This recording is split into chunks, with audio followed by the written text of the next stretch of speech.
Tinanggap ni Catherine Bernardo ngayon ang kanyang award sa Seoul International Drama Awards.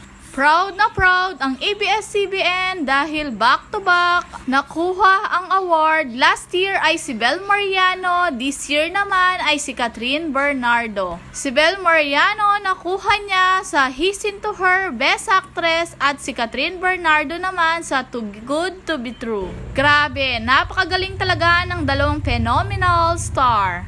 At proud na proud ang mga netizen, Katniel fans kay Catherine. Deserve na deserve talaga ni Catherine na manalo dahil napakagaling niyang umakting kahit anong ipagawa sa kanya, kayang-kaya niya. At lubos na nagpapasalamat si Catherine Bernardo na siya ang nanalo. At pinasalamatan niya rin ang kanyang director na si Direk May Cruz Albiar. At bumubuo ng Too Good to Be True. At sabi pa nga niya na to my brilliant co-actor Mr. Daniel Padilla. At syempre hindi niya kakalimutan ang kanyang boyfriend. Sabi pa nga niya, I would like to share my award with you all guys. Grabe, talagang nagningning ang ganda ng isang Catherine Bernardo. Talagang hindi niya nakakalimutan i-mention ang mga nakasama niya sa kanyang trabaho.